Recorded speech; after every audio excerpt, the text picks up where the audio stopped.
सबसे पहले आप सभी को दीपावली की हार्दिक शुभकामनाएं।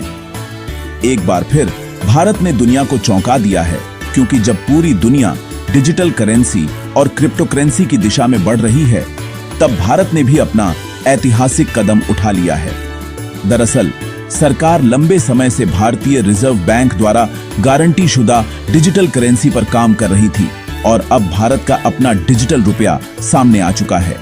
पहले आरबीआई ने इसके लॉन्च की घोषणा की थी, लेकिन अब बड़ी खबर यह है कि आरबीआई ने भारतीय स्टेट बैंक, आईसीआईसीआई बैंक और एचडीएफसी बैंक सहित 15 बैंकों के साथ मिलकर ऑफलाइन डिजिटल रुपया शुरू कर दिया है। यह भारत की डिजिटल आत्मनिर्भरता की दिशा में एक नया अध्याय है, क्योंकि कोरोना काल के बाद से लोग क्रिप्टो करेंसी में तेजी से निवेश करने लगे थे। हर कोई बिटकॉइन, इथेरियम और अन्य विदेशी डिजिटल कॉइन्स में पैसा लगा रहा था। इन मुद्राओं की सबसे बड़ी कमी यह थी कि इनके पीछे किसी देश की गारंटी नहीं थी। इस वजह से इन्हें नियंत्रित करना मुश्किल था और ये भारत की आर्थिक सुरक्षा के लिए भी खतरा बन सकती थी। इसलिए सरकार ने निश्चय किया कि अगर अन्य देश अपनी डिजिटल करेंसी बना सकते हैं, तो भारत क्यों नहीं। वाणिज्य मंत्री पीयूष गोयल ने घोषणा की कि डिजिटल रुपया अब लॉन्च हो चुका है। उनके अनुसार डिजिटल रुपया आने से लेन देन पहले से कहीं अधिक आसान, पारदर्शी और सस्ता होगा। वहीं वित्त मंत्री निर्मला सीतारमण ने बताया कि आरबीआई और सरकार इस प्रोजेक्ट पर काफी समय से काम कर रहे थे और अब भारत को इसमें सफलता मिल चुकी है। यानी वर्ष 2025 को डिजिटल रुपया युग की शुरुआत कहा जा सकता है। चलिए अब इसकी पूरी प्रक्रिया को समझते हैं, लेकिन आगे बढ़ने से पहले इस वीडियो को लाइक करें और चैनल को सब्सक्राइब करना न भूलें।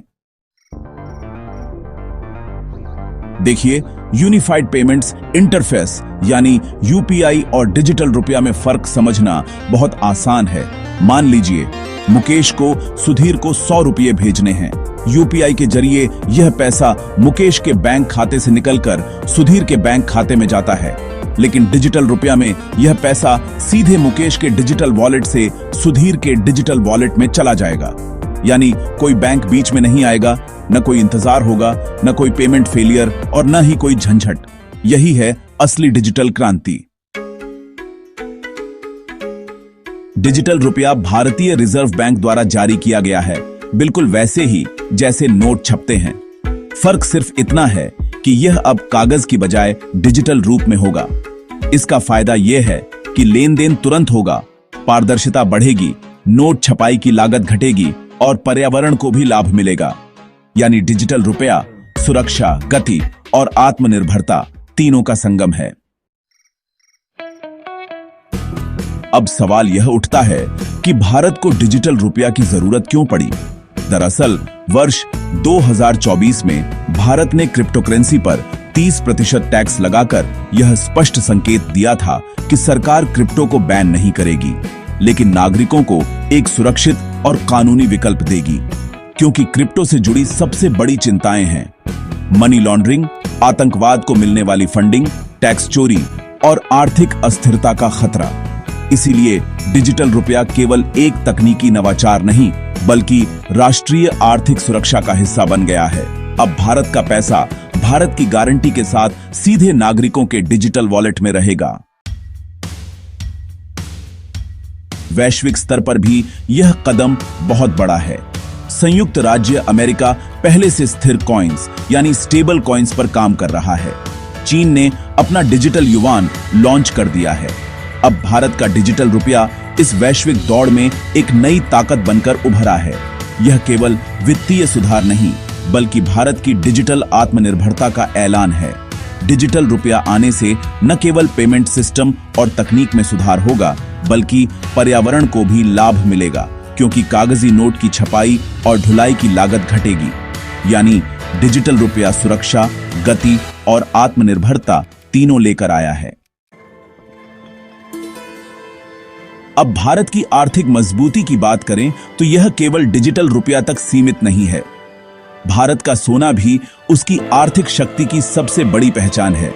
कहा जाता है कि भारत में सोना सिर्फ निवेश नहीं, बल्कि विश्वास और परंपरा का प्रतीक है। मॉर्गन स्टैनली की रिपोर्ट के अनुसार भारतीय परिवारों के पास लगभग 34,600 टन सोना है, जिसकी अनुमानित कीमत 3,785 अरब डॉलर है। सोचिए, घरों में रखा यह सोना भारत की सकल घरेलू उत्पाद यानी जीडीपी के लगभग 88% के बराबर है। इतना ही नहीं, भारतीय रिजर्व बैंक के पास भी 880 टन सोना है, जो देश के विदेशी मुद्रा भंडार का लगभग 14% बनाता है। अगर घरेलू सोना और आरबीआई का सोना जोड़ दिया जाए तो भारत दुनिया का सबसे बड़ा स्वर्ण धारक देश बन सकता है। यही सोने की ताकत भारत की आर्थिक स्थिरता और वैश्विक सम्मान को मजबूत करती है। अब बात करते हैं डिजिटल रुपया और सोने के संगम की। कैसे ये दोनों मिलकर भारत को एक वैश्विक आर्थिक शक्ति बना रहे हैं। सबसे पहले डिजिटल रुपया, जो भारतीय रिजर्व बैंक की गारंटी के साथ सीधे डिजिटल वॉलेट में पहुंचता है। इसका मतलब है कि हर लेन देन न केवल तेज बल्कि सुरक्षित और पारदर्शी भी होगा। अब न लंबा इंतजार, न पेमेंट फेलियर और न कोई इंटरबैंक देरी। यह केवल तकनीकी सुधार नहीं बल्कि भारत की आर्थिक रणनीति का अहम हिस्सा है। वर्ष 2024 में क्रिप्टो पर 30% टैक्स और वर्ष 2025 में डिजिटल रुपया लॉन्च, ये दोनों निर्णय बताते हैं कि भारत वित्तीय सुरक्षा और कानूनी नियंत्रण को सर्वोच्च प्राथमिकता दे रहा है। इससे विदेशी निवेशकों का भरोसा भी बढ़ेगा, क्योंकि अब भारत में धन का प्रवाह पूरी तरह डिजिटल माध्यम से नियंत्रित होगा, जिससे मनी लॉन्ड्रिंग, आतंक फंडिंग और टैक्स चोरी जैसी समस्याओं पर लगाम लगेगी। वैश्विक दृष्टि से देखें तो अमेरिका पहले से स्थिर कॉइन्स पर काम कर रहा है। चीन ने डिजिटल युआन को लागू कर दिया है और अब भारत का डिजिटल रुपया इन सबको कड़ी टक्कर देगा। भारतीय रिजर्व बैंक समर्थित यह डिजिटल मुद्रा अंतर्राष्ट्रीय बाजार में भारत की विश्वसनीयता और स्थिरता को नई ऊंचाई देगी। यह केवल डिजिटल युग की शुरुआत नहीं बल्कि वैश्विक आर्थिक मंच पर भारत के नेतृत्व का प्रतीक है। अब आते हैं सोने पर। भारत का घरों में रखा सोना केवल एक संपत्ति नहीं बल्कि हमारी संस्कृति, परंपरा और आर्थिक शक्ति का प्रतीक है। मॉर्गन स्टैनली की रिपोर्ट के अनुसार भारत के पास लगभग 34,600 टन सोना है, जिसकी कीमत लगभग 3,785 अरब डॉलर है। वहीं भारतीय रिजर्व बैंक के पास 880 टन सोना है, जो देश के कुल विदेशी मुद्रा भंडार का 14% बनाता है। यही सोने की शक्ति भारत को वैश्विक स्तर पर एक प्रमुख आर्थिक खिलाड़ी बनाती है। उदाहरण के तौर पर जून 2025 तक भारत चीन के बाद दुनिया का दूसरा सबसे बड़ा सोना खरीदने वाला देश बन चुका है। इसका असर अंतर्राष्ट्रीय सोने की कीमतों पर साफ दिखता है। जैसे ही भारत में दशहरा, धनतेरस या दिवाली का त्योहार आता है, अंतर्राष्ट्रीय बाजार में भारतीय मांग के कारण सोने की कीमतें अचानक बढ़ जाती हैं। डिजिटल रुपया और सोना दोनों मिलकर भारत की अर्थव्यवस्था को नई ऊंचाइयों पर पहुंचा रहे हैं। डिजिटल रुपया जहां तेज, सुरक्षित और पारदर्शी लेन देन सुनिश्चित करेगा, वहीं सोना भारतीय परिवारों के लिए आर्थिक सुरक्षा कवच का काम करेगा। यानी चाहे वैश्विक बाजार में उतार चढ़ाव क्यों ना हो, भारत की आर्थिक नींव पहले से कहीं अधिक मजबूत बनी रहेगी। इन दोनों की संयुक्त ताकत भारत को अंतर्राष्ट्रीय मंच पर नई पहचान दे रही है।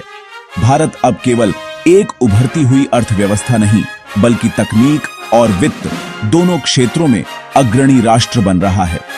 यूपीआई ने पहले ही दुनिया में पेमेंट क्रांति ला दी थी और अब डिजिटल रुपया और सोना मिलकर भारत के वित्तीय विकास की नई कहानी लिखने जा रहे हैं। बाकी आप लोग इस पर क्या सोचते हैं? अपनी राय नीचे कमेंट में जरूर बताएं। वीडियो को लाइक, सब्सक्राइब और अपने दोस्तों तक जरूर शेयर करें। जय हिंद, वंदे मातरम।